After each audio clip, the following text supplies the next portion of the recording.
The Paris Plan. Bonsoir and welcome to The Paris Plan. We're back at the Caveau de la Huchette. We brought you here to see the wonderful Paddy Sherlock.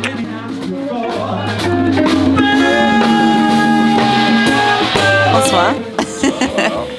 I'm very happy tonight because I'm with the owners of the Caveau de la Huchette. C'était quoi le bâtiment avant? C'était un tribunal ecclésiastique. C'est rendez-vous des post-rois des Templiers. Voilà. Donc c'est voilà, pendant la Révolution française, bien sûr aussi. Donc là avant, vous aviez donc parce que là il y a un deuxième sous-sol qui est en dessous, mais qui a été muré par la ville de Paris début des années 70. Où là vous aviez 6 cellules. Donc la plupart des gens étaient effectivement des prisonniers. On allait les récupérer. Ils étaient jugés sur place, guillotinés, s'il y avait une guillotine, et on balançait. Ouais, c'était un peu morbide. Hein. Et là, effectivement, la plupart des corps étaient balancés dans le puits que vous avez sur la droite de la scène. Ah ouais, c'était... Avant qu'il y ait de la musique, c'était un peu plus... À l'époque, il y avait aussi en 70 beaucoup de chèques, et les gens qui nous faisaient des chèques sans provision, les guillotines aussi, c'était pareil. Super, génial. Quand vous avez acheté cette mur? Alors le caveau de la Huchette, sous le label caveau de la Huchette, a été ouvert en 1946. Et c'était le premier groupe qui a joué ici. C'était un monsieur qui est devenu très célèbre par la suite. C'était l'orchestre de Claude Bolling, qui entre autres composait la musique de Borsalino. Et c'était un immense pianiste, compositeur. Après, il y a eu un clarinettiste qui s'appelait Maxime Sory, qui a joué plus d'une décennie ici avec son groupe. Et ça, c'est donc le début des années 46, 47, 50, etc. etc. Et nous sommes donc Victoris, c'est on a pas ouvert parce que ça n'a jamais été fermé, mais on a pris ça exactement. Notre première soirée, c'était le 23 janvier 1970. Donc on va fêter le 23 janvier prochain nos 55 ans. Et là, nous avons un petit peu varié la programmation. C'était surtout un club de jazz Dixieland, New Orleans. Toujours du jazz, bien sûr, le jazz pour la danse. Et en arrivant, nous avons commencé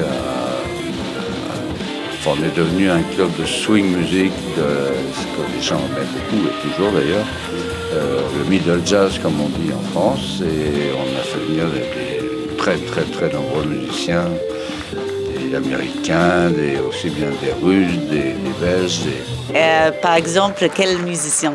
Bon, c'était quelques-uns, pendant les plus grands, les plus grands, ils sont tous grands. Donc, non, mais ceux qui ont vraiment marqué, moi, pour ma jeunesse, c'est bien sûr Lionel Hampton qui venait jouer ici avec son big band, c'était fabuleux.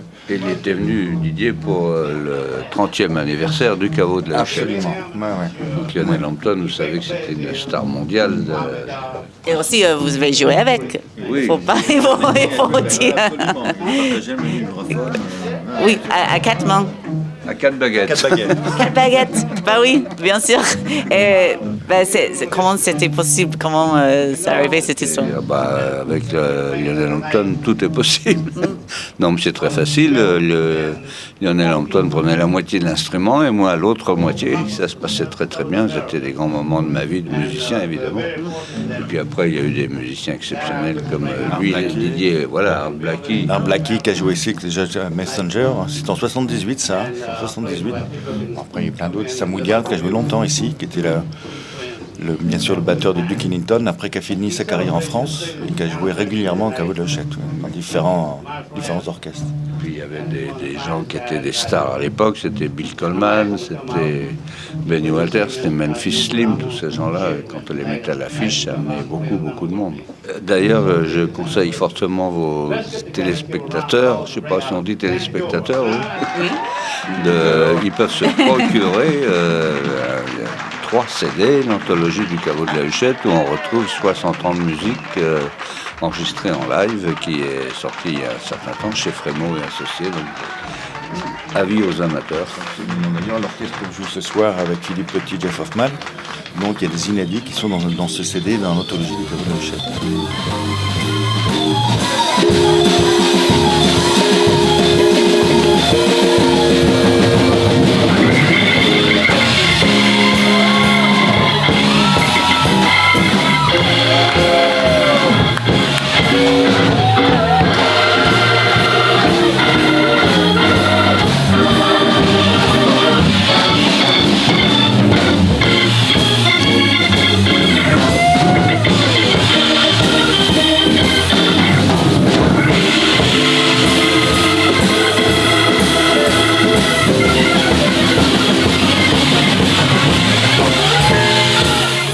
ça a changé? On sait que ça a bien changé cette dernière époque. C'était quoi les différents stages depuis que vous avez le lieu et comment ça a changé? Oui. La fréquentation. La fréquentation, c'était bien entendu dans les années 70 des gens qui étaient passionnés par la musique de jazz, le swing, le jazz vivant pour la danse. Il y avait beaucoup de danseurs et beaucoup de danseurs professionnels qui venaient faire le show pratiquement tous les soirs ici. Le jazz à cette époque-là, les années 60-70, c'était plus présent, je dirais, dans l'environnement musical, si vous voulez. Donc effectivement, ça générait une clientèle qui venait ici, connaissait déjà cette musique. Alors qu'aujourd'hui, effectivement, on a une rotation de la clientèle, beaucoup de jeunes maintenant, énormément de jeunes, donc ils ne connaissent pas forcément, c'est même 80%, 90% cette musique, mais ils viennent pour une ambiance et on s'est rendu compte qu'ils sont très réceptifs en fin de compte de cette musique. Et je crois qu'ils sont surpris de pouvoir voir des musiciens en live avec des instruments à 1 mètre d'eux. Et en fait, ils ne savent pas ce que c'est qu'un instrument de musique, tous ces gamins. Non, mais ils n'ont pas la culture de ça. Non, mais c'est vrai que c'est un instrument, mais voir des vrais musiciens, je dirais, jouer, pour eux, on voit, ça les fascine. Et ils sont très respectueux parce que ils viennent nous voir, ils posent des questions, ils s'intéressent. Et c'est à partir grâce à La La Land. Du coup, c'est quoi? C'était parce que c'est même pas filmé ici. On va dire comment c'était. Dis-moi cette histoire. Merci M. Damien Chazelle, il nous a fait une pub internationale incroyable. Non, ça c'est sûr que c'est. Mais il y a eu beaucoup de films de tournée ici. Il y a un film qui avait marqué l'histoire du cinéma dans les années, je crois, 50, c'était Les Tricheurs. C'est un film très, très, très célèbre. Et il y a eu récemment aussi. Avec Sophie Marceau. Sophie Marceau, oui. Adèle Manet, Le bonheur n'arrive jamais seul. Ouais. Enfin, il y a eu beaucoup de films. Mais oui, c'est vrai que La La Land, ça nous a amené un potentiel de clients supplémentaires de tous les pays du monde. On avait déjà beaucoup d'étrangers, mais il y a eu beaucoup de Coréens, de Chinois, voilà. Et elle a filmé le scene et puis le reste dedans, c'est un studio. Absolument, ils ont reconstitué la scène à Hollywood. Absolument. Par rapport à des archives qu'on a envoyées. Ce qu'il faut dire aussi, c'est que les Américains qui viennent jouer ici sont très étonnés de voir l'ambiance qui règne dans ce club. Parce que même aux États-Unis, ça n'existe plus. Tu sais, ils avaient beaucoup de clubs de jazz qui jouent de la musique beaucoup plus moderne, qui est un peu rigide, qui est un peu... Mais les jeunes, ça les touche pas du tout. Alors qu'ici, c'est une ambiance franchement exceptionnelle. Voilà, c'est une ambiance swing, c'est beaucoup plus accessible pour eux. Une musique qui est une espèce d'interaction qui se fait et ça se fait immédiatement, tous les soirs. Et ça, c'est fait pour danser, pas juste pour regarder. C'est une musique très communicative, absolument. Parce qu'il faut vraiment insister sur le fait que le Caveau de la Huchette, c'est le club de jazz le plus ancien, toujours en activité, depuis 80 ans bientôt. Et ce soir, on va assister à votre concert. Ce soir, nous avons un immense plaisir. Je dis l'immense plaisir parce qu'il n'est pas loin, donc je suis obligé de parler de lui.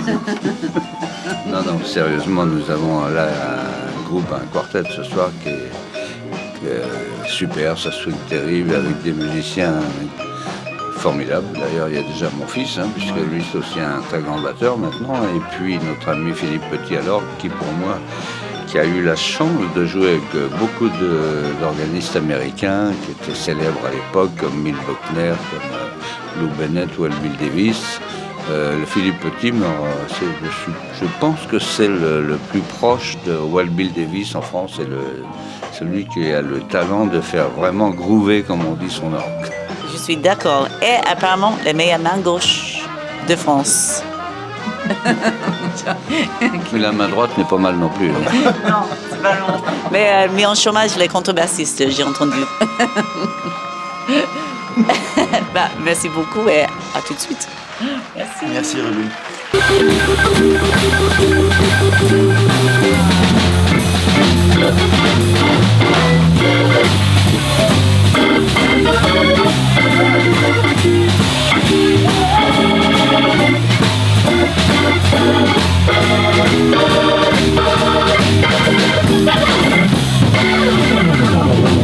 So, of course, one of the musicians that plays at the Caveau de la Huchette that you will know is, of course, Philippe Petit.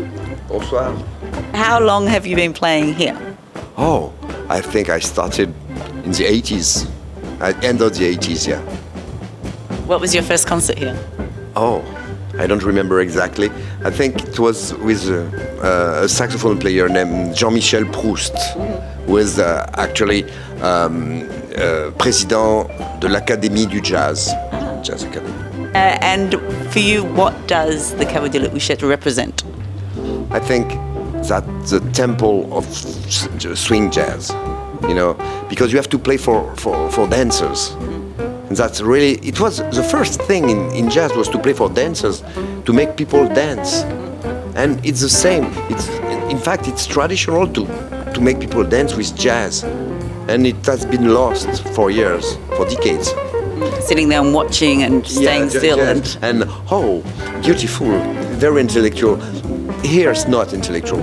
It's really groovy. And if you are playing and if everyone is on the seats, it's because you don't swing. If you are really grooving, people are on the dance floor. Where do you learn how to play? Oh, I am from Bordeaux. I learned in Bordeaux. I started by the accordion.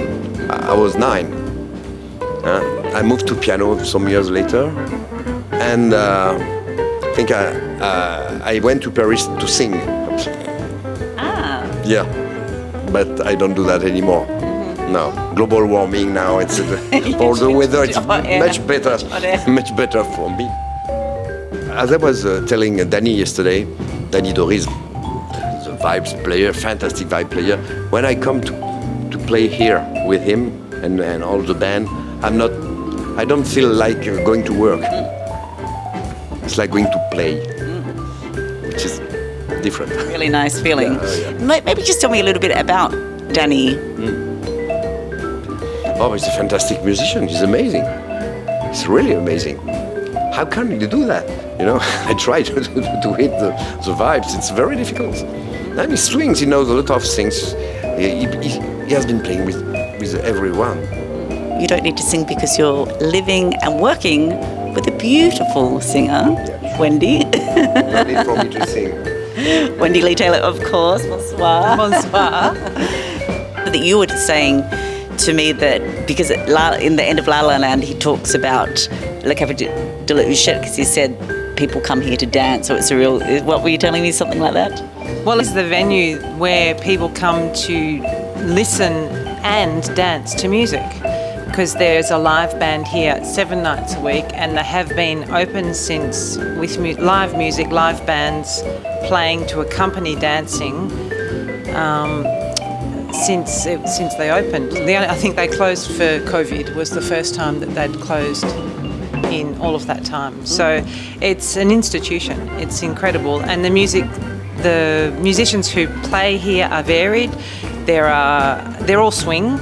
But there is sort of New Orleans swing, there is rock and roll swing, there is traditional swing. What Danny plays is,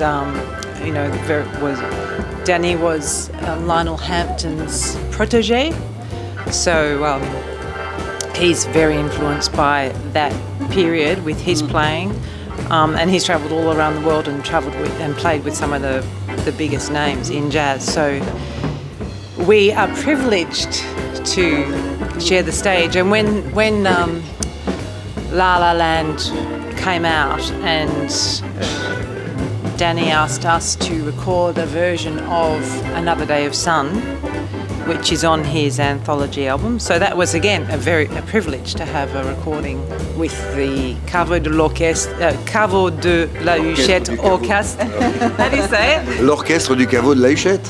It's a mouthful. It's hard to say La Huchette for an anglophone. It's hard to say La Huchette.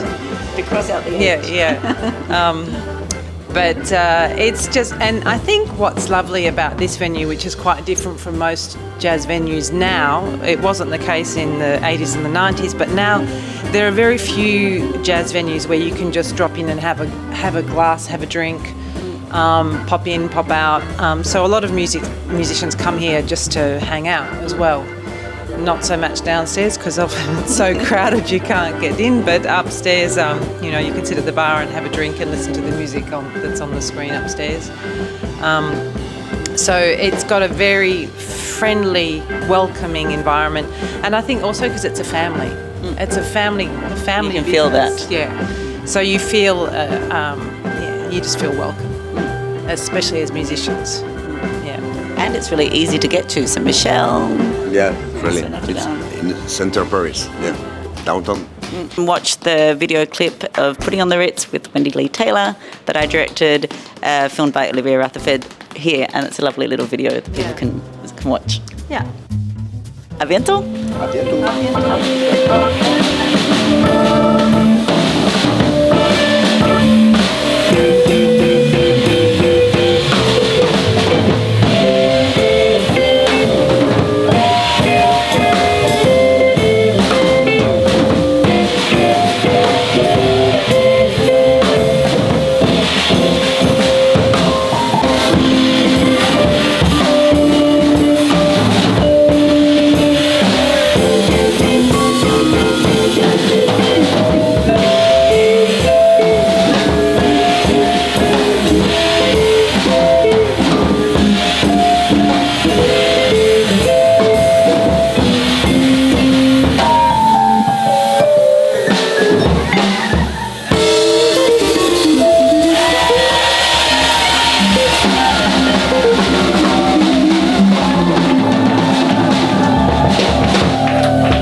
Viva France, it's like anyway!